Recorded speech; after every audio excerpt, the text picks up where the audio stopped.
사실 우울증은 지금 우리 요새 현대인들에게 많이들 겪게 되는 증상 중에 하나거든요. 우울증이 어떻게 하면 오는지, 또 우울증을 예방하는 법, 또 우울증을 어떻게 하면 극복할 수 있는지. 여러분들이 잘 기억하셔야 될 게 우울증은 장애입니다, 장애. 이 우울증이란 것은 스트레스와 가장 큰 연관이 있잖아요. 우리가 감정적으로 어떤 것들을 컨트롤하기보다는요, 솔직해지고 계획적으로 살아가는 것이 굉장히 중요합니다.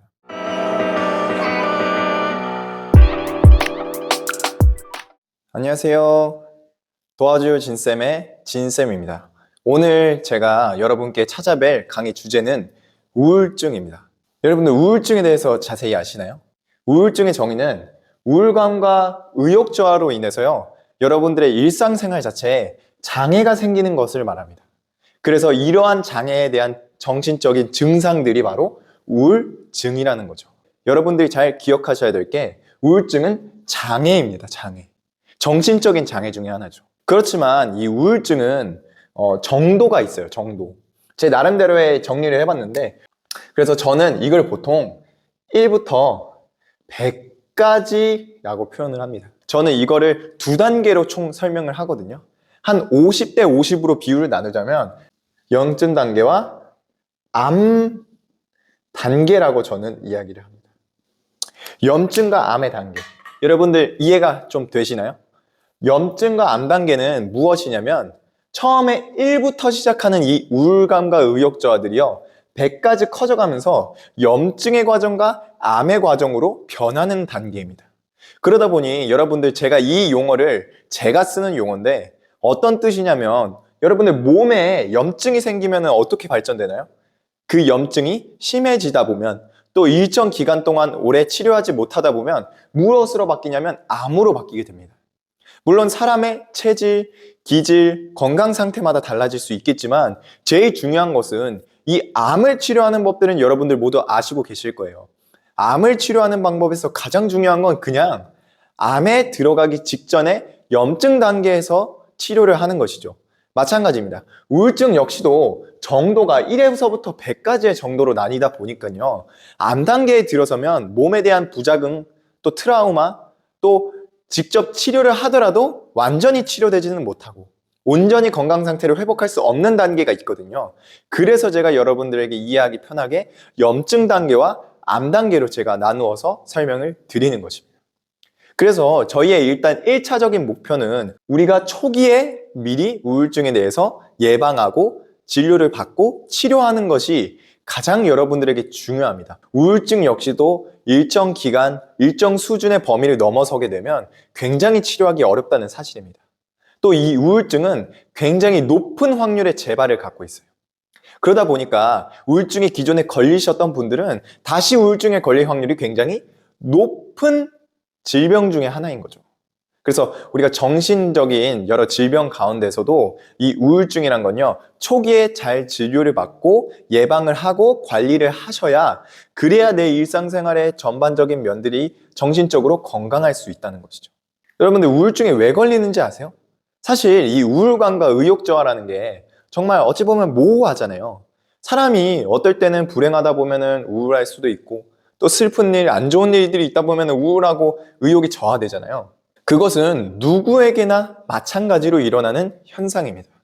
그러다 보니 이 경계가 애매해서 내가 우울증인지 아닌지조차도 확신하지 못하고 계시는 분들이 많을 거예요.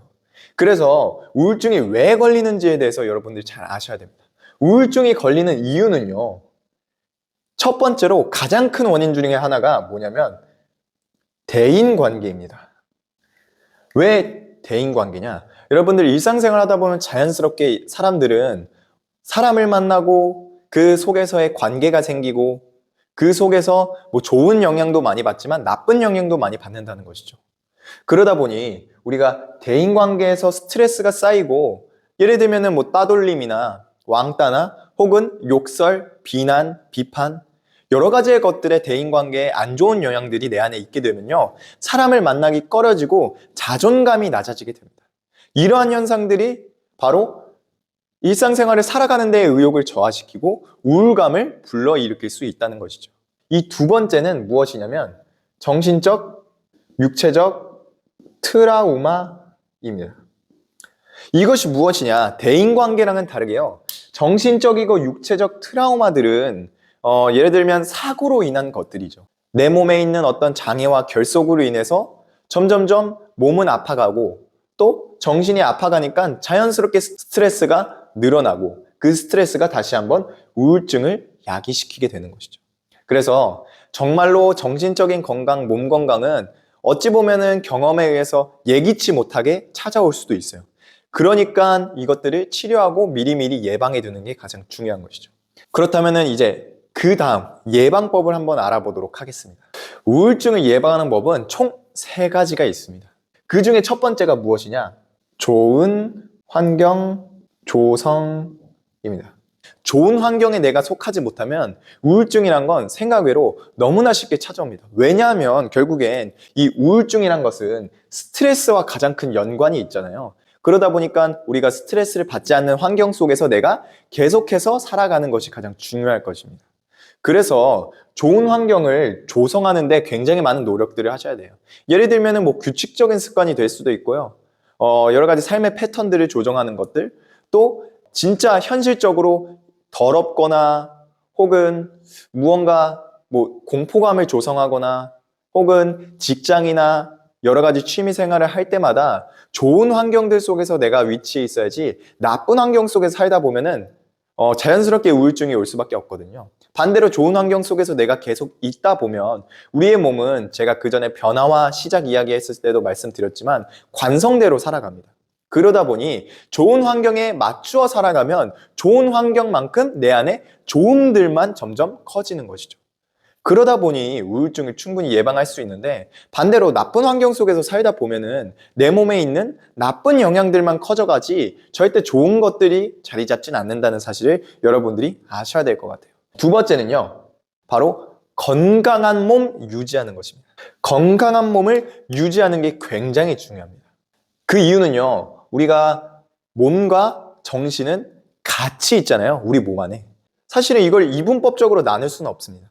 우리 몸이 있고 정신이 있고 정신이 있고 몸이 있는 것이기 때문에 사실은 영향을 서로 되게 많이 받죠. 그러다 보니 자연스럽게 몸이 아프면 여러분들 정신적으로도 우울하고 의욕이 저하될 수밖에 없습니다. 반대로 정신이 아프면 몸도 같이 아플 수밖에 없다는 것이죠. 그래서 좋은 환경과 마찬가지로 내 몸 자체를 좋은 환경으로 만드는 게 중요한데 우리가 지금 이야기하는 것은 우울증이잖아요. 정신적으로 아픈 현상을 정신적으로 예방하려고 하고 정신적으로 무언가 단련해서 내 멘탈을 강화해야지라는 접근보다는 오히려 다른 부가적인 요소들을 건강하게 유지하는 게 굉장히 중요합니다. 건강한 몸을 유지하기 위해서 여러분들이 스포츠나 혹은 뭐 조깅이나 달리기, 줄넘기 같은 유산소 종목, 산책 종목들 굉장히 좋고요. 또 헬스나 크로스핏, 필라테스, 요가 같이 여러 가지 헬스, 운동 같은 것들을 많이 병행하면서 내 몸을 좋은 컨디션으로 유지하는 게 굉장히 중요하죠. 또 뭐 건강식품을 찾는 것이나 규칙적인 생활로 인해서 내 몸 안에 뭐 여러 가지 스트레스나 피로도를 줄이는 것도 가장 좋은 방법일 것입니다. 그러다 보니 사실 우울증이란 게 막연하게 생각할 때는 그냥 내 정신만 단련하면 될 거라고 생각하지만 사실 이 두 가지가 어찌 보면 어떤 분들에겐 너무나도 어려울 수가 있다는 것이죠. 건강한 몸을 유지하는 게 어려운 분들도 계실 거고 또 좋은 환경 속에서 내가 살지 못하는 현실적인 이유도 있으실 거예요. 그러면 이 마지막이라도 지켜주시는 게 중요한데요. 마지막 3번째는 무엇이냐면 외부 활동입니다. 외부 활동이 필요한 이유는요. 우리가 우울증과 의욕 저하로 인해서 사람은 어떻게 됩니까? 자연스럽게 대인기피증이라는 게 생깁니다. 이 우울증은 우울증으로만 그치는 것이 아니라요. 제가 암이라고 설명드렸던 것과 같이 온몸에 전이 되듯이 질병과 정신적인 질환들이 점점 더 확대되어져 간다는 거죠.